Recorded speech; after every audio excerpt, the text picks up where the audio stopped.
बिस्मिल्लाहिर्रहमानिर्रहीम अस्सलाम वालेकुम। बरतानिया के आर्मी चीफ निक कार्टर ने हालिया एक इंटरव्यू में कहा कि मुझे समझ नहीं आती कि अफ़गान तालिबान की पीआर एजेंसी कौन है। इन लोगों ने पूरी दुनिया के अंदर अपना परसेप्शन बेहतर कर लिया और अपने मुखालफों यानी अमरीकी फ़ौज CIA सब का परसेप्शन का बेड़ा गर्क कर रहे हैं। और मीडिया पर इन लोगों ने जो PR अपनी बना ली है वो पूरी दुनिया के अंदर इनका इमेज बेहतर कर चुकी है। उन्होंने कहा कि मुझे नहीं अंदाज़ा कि कौन सी PR इन्होंने एजेंसी हायर की है या क्या किया है, लेकिन जो भी इनको गाइड कर रहा है कमाल काम ये कर रहे हैं। अब असल में ये लोग नाम देते हैं PR एजेंसी का।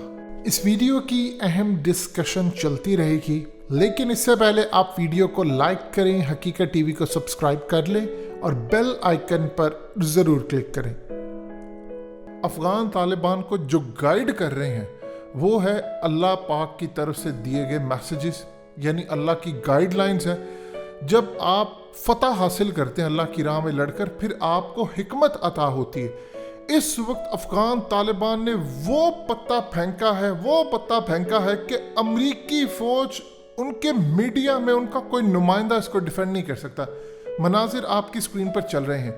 असल में हुआ यूँ है, 20 साल अमरीकी फ़ौज ने दुनिया को कहा और अमेरिका की इस्टेब्लिशमेंट ने, उनकी हुकूमत ने, कि देखिए आपका जो टैक्स पेयर का पैसा, वहाँ पर आप जानते हैं टैक्स बिल्कुल ज़ोर से लिया जाता है, जो ना दे उसको जेल में फेंका जाता है। इसीलिए वो अपने लोग, उनकी आवाम अपने टैक्स के बारे में कंसर्न्स रहते हैं कि गलत जगह इस्तेमाल ना हो। अब ये मनाजिर जो आपकी स्क्रीन पर हैं, ये है रशीद दोस्तम के पैलेस के, जो मार्शल था वहाँ पर। तालिबान ने अमरीकी रिपोर्टर्स को बुलाया और उनको कहा आओ हमारे पास, और उनको ले गए रशीद दोस्तम के पैलेस में। अब आप देखते जाएं इस पैलेस की सूरत हाल। ये वो पैसा है जो अमेरिका ने अफ़गान फ़ौज को लड़ने के लिए दिया, और उन्होंने वहाँ पर स्विमिंग पूल बना रहे हैं पूरी तरह रशीद दोस्तम के लिए, स्टीम बात है, यानी इतना अय्याशी का सामान है कि आप सोच भी नहीं सकते। अफ़गानिस्तान में $1.5 डेली का कमाने वाले, यानी तकरीबन पाकिस्तानी को 200 रुपये तक कमाने वाले आम एवरेज लोग, और जब रशीद दोस्तम को देखते हैं, उसके पैलेस को देखते हैं, तो अफ़गान तालिबान ने काम ये किया कि उन्होंने अमरीकी अवाम की आंखें खोलने के लिए अमेरिका के रिपोर्टर्स को बुलाया और ले गए रशीद दोस्तम के घर में। अब चप्पा चप्पा उसका दिखा रहे हैं कि देखो ये यहाँ पर इतना महंगा, ये बाथरूम देखो, ये तस्वीरें देखो, ये इसका घर देखो, ये इसका पैलेस देखो, ईच एंड एवरीथिंग दिखाया जा रहा है। और साथ साथ जानते हैं क्या कह रहे हैं? उन्होंने कहा अमेरिका को कि ये तुम लोगों के जो टैक्स का पैसा था वो देखो आकर यहाँ लग रहा है, तुम लोग समझ रहे हो कि अफगानिस्तान के लोगों पर लग रहा है या हम पर लग रहा है, ये देखो तुम्हारा पैसा कहाँ जा रहा है। अब अमेरिका ने काम यही किया कि उन्होंने ये रिपोर्ट सारी दुनिया के अंदर मनाजिर जारी कर दी। अब आप भी हकीकत टीवी के थ्रू ये मनाजिर देख रहे हैं। अब इसने अमेरिका के अंदर मचा दी है खलबली, पूरी तरह खलबली मचा दी है। उनको समझ नहीं आ रही। अब वो अपनी आवाम को आज तक ये मनाजिर दिखा ही नहीं सके। अमरीकियों को पता था लेकिन वो कभी नहीं दिखा सके। उन्होंने करप्ट रशीद दोस्तम जैसे लोगों को हायर किया कि आप लड़ेंगे तालिबान के खिलाफ। उन्होंने इनसे नोट लिया और काम किया। अब जानते हैं इस वक्त अशरफ गनी का जो प्रेसिडेंट पैलेस है, वहां से $1 मिलियन कैश मिला है। ये वो पैसा है जो अशरफ गनी भागते हुए समेट नहीं सके थे और वहां छोड़कर भागे क्योंकि जगह नहीं थी। अब उसके बाद अमरुल्लाह साले के घर पर गए, वहां से उनको संदूकों में और थोड़े बहुत कहीं किसी जगह $1 लाख, किसी जगह कुछ, यानी उनको डॉलर्स मिले। अब वो काम ये करते हैं कि सारी दुनिया को दिखाते हैं कि देखिए ये आप लोग टैक्स देते हैं, ये आपकी अमरीकी इस्टेब्लिशमेंट और हुकूमत और फौज यहाँ पर पैसा देकर गई कि लड़ना था हमारे खिलाफ, और इन लोगों ने अपनी तिजोरियाँ भरी। और उसके अलावा फिर अशरफ गनी के मामला तो आपको सबको पता है कि सारी दुनिया के अंदर रशिया ने जो खबरें ब्रेक की थी कि ये इतने बैग लेकर गए, नोट लेकर गए। अब हो ये रहा है कि अमेरिका के अंदर शदीद नफरत है। बाइडन को कहा कि तुमने 9/11 की जो खास तौर पर एनिवर्सरी है, हर साल होती है, तुमने उसमें शिरकत नहीं करनी, वहाँ के लवाहकीन ने कहा है। अब जाहिर सी बात है रोक तो नहीं सकता, लेकिन उन्होंने कहा है कि डूब कर मर जाओ। उसी दिन तालिबान अपनी हुकूमत का ओथ लेने जा रहे हैं जिस दिन तुम लोग ये हरकतें करने जा रहे हो। यानी अब कोई बाकी चीज़ रह नहीं गई।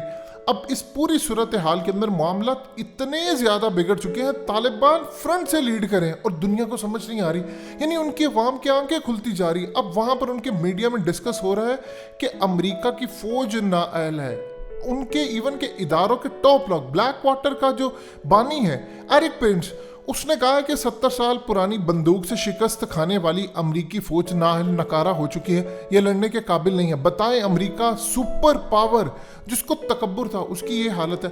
اور اس وقت جو ٹرمپ بائیڈن کے خلاف کیمپین شروع کرنے والا، اس نے کہا میں نے اس کو پریزیڈنٹ محل سے نکالوں گا باہر، اور دیکھتے جائیے میں کیسے نکالتا ہوں۔ اب اس وقت صورتحال یہ ہوئی ہے کہ معاملات ہو گئے افغانستان کے خراب۔ اب جو بائیڈن نے کال کی ہے 90 منٹ کی شی جن پنگ کو، اور ساتھ میں ٹرانسلیٹر بھی ہوتے ہیں، وہ ایک چیز بولتے ہیں، یہاں سے ٹرانسلیٹر ان کو دیتا ہے، پھر وہ بولتا ہے، پھر ٹرانسلیٹر یہ وہ آگے، یعنی یہ پورا ایک سنیری ہوتا ہے 90 منٹ کی کال۔ جو بائیڈن نے کہا ہے شی جن پنگ کو کہ آپ طالبان کے ہاتھ مضبوط کر رہے ہیں، اب ہمارا حال دیکھ لیجئے، سوویت یونین کا دیکھ لیجئے، جو غلطی ہم لوگوں نے کی ہے آپ نہ کریں۔ یعنی اصل میں ان کو ہمدردی کوئی چائنا سے نہیں ہے، ان کو تکلیف اس چیز کی ہے کہ چائنا کو افغان طالبان کے ساتھ معاملہ طے کرنے سے روکیں، اور کہا ہے کہ دیکھو کل کو یہ تمہیں کاٹیں گے۔ اور شی جن پنگ نے کہا ہے کہ طالبان کی نئی حکومت کو آپ کو تسلیم کرنا چاہیے اور آپ بلا وجہ مداخلت نہ کریں، کیونکہ آپ کی مداخلت کی وجہ سے افغانستان کا بیڑا غرق ہوا ہے۔ اب دونوں کے درمیان لمبی چوڑی گفتگو ہوئی، لیکن معاملہ یہاں ختم نہیں ہوتا۔ سہیل شاہین نے چائنیز میڈیا کو کہا ہے کہ دیکھیے ایسٹ ترکستان موومنٹ کا ایک بندہ ہم یہاں ٹکنے نہیں دیں گے، ہم کسی صورت چائنا کے خلاف کوئی اقدام نہیں کرنے دیں گے، جو مرضی ہو جائے، نہ ہم پاکستان کے خلاف کسی کو کوئی کام کرنے دیں گے، یہ ہم نے اٹل کر لیا ہے۔ اب چائنا اتنا خوش ہوا ہے کہ اس نے $31 بلین کی پہلے ایڈ دے رہا ہے، اور چند دنوں میں رشیا اور چائنا کا ٹاپ لیول کا ڈیلیگیشن پہنچ رہا ہے اس وقت افغانستان، اور وہاں پر ان کی حکومت کے لوگوں سے بات چیت ہوگی، جس طرح قطر کا ڈیلیگیشن پہنچا۔ اب یہاں پر معاملہ کچھ اس طرح کا آ چکا ہے کہ طالبان کے گرپ سٹرونگ ہے، پاکستان نے بھی اپنی یہاں پر امداد بھیجی، اور ساتھ ہی پاکستان نے کہا طالبان کو کہ ہم یہاں سے تمہارے یہاں پر بہت سارے امریکی اسکل لیبل لے گئے ہیں، ہم یہاں سے اپنے لوگوں کو بھیجیں گے، ہو سکتا ہے اس میں پائلٹس بھی ہم بھیجیں، ان کی ایئر فورس ٹرین کریں۔ یہ تو حقیقت بھی آلریڈی آپ کو بتا چکا ہے، جب آپ دیکھ لیں میڈیا پر آ رہا ہے کہ اسکل لیبل، یہ اسکل لیبل اب اوپنلی تو نہیں بات کر سکتے کہ ہم اپنی ایئر فورس کے ذریعے ان کی مدد کریں گے، لیکن جب تک افغانستان سیٹل نہیں ہو جاتا، ہمارے یہاں سے اہم لوگ جا کر افغانستان کو چلائیں گے۔ ہم نے عرب ورلڈ کی ایئر فورس کو تیار کی، کئی سال تک تو ان کا جو ایئر چیف تھا وہ پاکستان کی ایئر فورس کا تھا، تو اب پاکستان یہ کام کرنے جا رہا ہے۔ اور دوسرا، پاکستان نے طالبان کے لیے ایک انٹرسٹنگ چیز پیدا کر دی ہے کہ ہماری کرنسی آپ چلائیں ادھر اور وہاں پر تجارت کریں جب تک آپ کی چیزیں سیٹل ڈاؤن نہیں ہو جاتی۔ اب یہ تمام چیزیں ان کے لیے خطرناک ہو رہی ہیں۔ انڈیا کو اس چیز کی بڑی تکلیف ہے کہ یہ ہو کیا رہا ہے، طالبان پوری دنیا کے اندر اپنا امیج بہتر کر گئی، یعنی دنیا کو طالبان نے بتا دیا کہ رشید دوستم جس کو انڈیا بیک کر رہا تھا، آ کر دیکھو تو صحیح وہ لڑ رہے تھے، کیا کر رہے تھے، یعنی تمہارے ٹیکس کے پیسوں سے دیکھو وہ کیا کر رہے تھے یہاں پر۔ اب امریکی عوام اپنی ہی حکومت کے خلاف ہے، اور انہوں نے کمال اسٹریٹجی اپنائی ہے۔ آپ تعریف کے قابل ہیں یہ لوگ، ان لوگوں نے ایسا کام کیا ہے کہ برطانیہ کے آرمی چیف یہ کہنے پر مجبور ہو گئے ہیں کہ میں حیران ہوں کہ ان کی پی آر ایجنسی کوئی ہے جو انہوں نے ہائر کی ہے، پوری دنیا میں یہ ایسا پرسیپشن بنا رہے ہیں، یعنی آپ دیکھیں کہ انہوں نے کسی مخالف کو کچھ کہا ہی نہیں ہے، انہوں نے سب کو گلے لگایا، حکومت بنائی۔ اب امریکہ کے اندر ان کے لیے پازیٹیو بات ہو رہی ہے۔ اگر برطانیہ کا آرمی چیف یہ بات کہتا ہے کہ طالبان کو ایک موقع دیں، تو سوچئے برطانیہ کے پریس اور لوگوں کے خیالات کتنے بدل چکے ہوں گے۔ یہ بات ہے کہ انسان حکمت سے سیکھتا ہے، اور حکمت اللہ کی عطا کردہ ایک نعمت ہے۔ حقیقت ٹی وی کو سبسکرائب کرنا مت بھولیں، ویڈیو کو لائک کریں، شیئر کریں، اور کمنٹ سیکشن میں اپنی رائے کا اظہار ضرور کریں۔